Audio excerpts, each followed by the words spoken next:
how your experience in military or Navy helped you shape your career that you have today?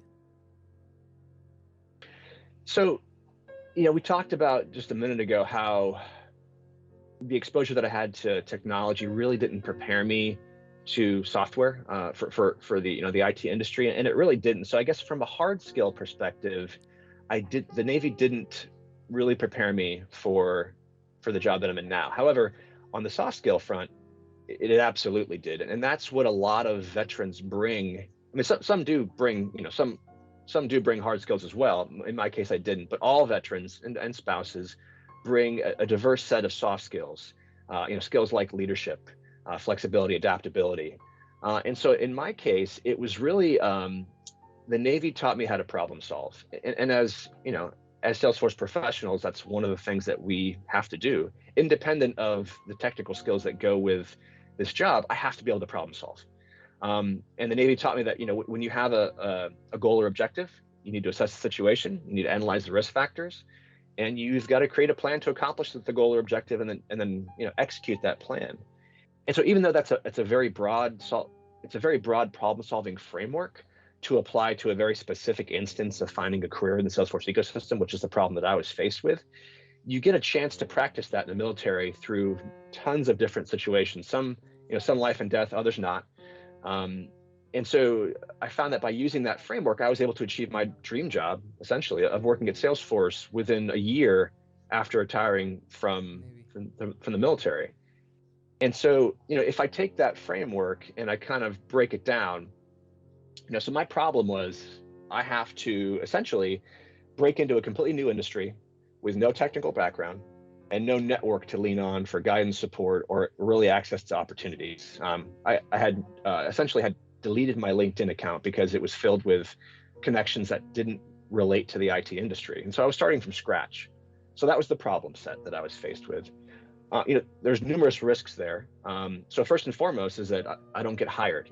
I jump into this job and I do not get hired, and then I have to figure out some way to feed my kids.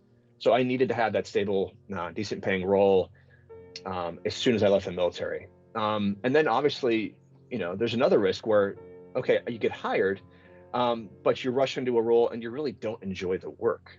A lot of veterans face that, and spouses as well, where they perhaps don't do enough planning, or they just don't know what they want to do, and so they take the first job that comes their way, and then they find they don't enjoy it, and so they move around to different industries and different roles before they finally find something that resonates. And I needed to avoid that because my children were younger and I wanted them to have stability. I didn't want to be constantly changing locations or jobs. And so I basically developed a plan to mitigate these risks and find a role on the first try that I was passionate about and that also met my needs for compensation.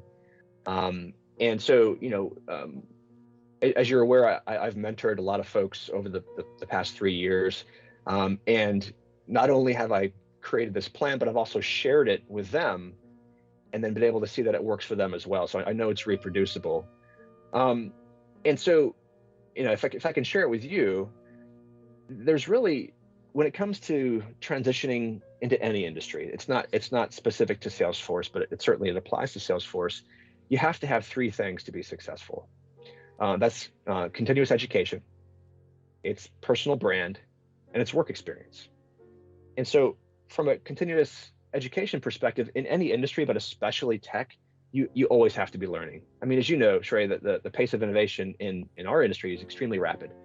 It's an insane pace, actually. Yeah, there's 3 releases a year, and that's just with the core platform. Obviously, there's other clouds that release things on top of that, and you've got the App Exchange Marketplace, and so there's all these different facets that you have to be aware of and be up to speed on. And so for that piece, that's really where Trailhead came in for me. I used it to quickly get up to speed on the technical side, but what I love about Trailhead is that you also can leverage it for soft skills.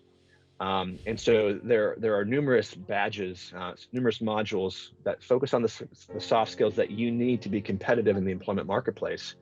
And so that's where I got my continuous education, piece of the pie, if you will, from. And then the next piece is really work experience. So it's funny because as a lot of veterans or and spouses and really anyone that's transitioning into a new industry knows, no one's going to hire you unless you have work experience. But how do you get work Without getting a experience job. if they're not going to hire you?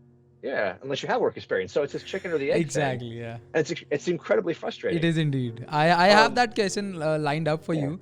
Before moving on to that question, I want to share my bit yeah. about how a veteran Oh, can please. be helpful for any organization out there who actually wants to thrive into the ecosystem. And I was just having a conversation with one of my colleague, and he's working for one of our client who has got a veteran working for them, and he had a meeting like a couple of days back and stuff like that.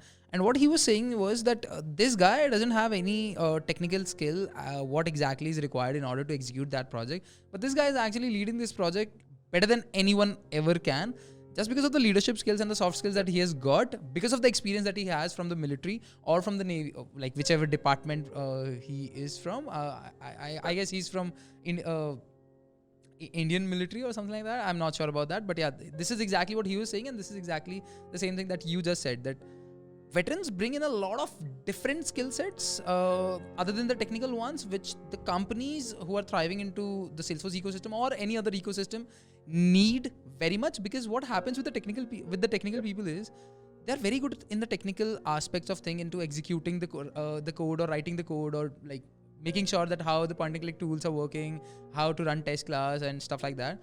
But they are not good with people. They're good with computers. But we do need people who are good with people and who know how to lead people, how to motivate people and get things done.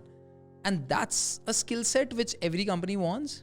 And at any time they want those kind of people. And veterans are the best people who you can get in your organization to play that role. So yeah, I 100% agree with what you just said. And yeah, coming back to all the three things that you just said, I got to know about these three steps that you always recommend. I had a conversation with someone who has been a part of, who knows a little bit about you, and he said that there are three steps that he suggests. Number one, you need to know what exactly you're going to be doing into the job. That's the first thing that you need to do. Number two, you need to build the personal brand. That's exactly what you said. And that is something that you can do with the help of certifications or the talent badges that you're actually mastering in a very short time. Number three is getting an experience.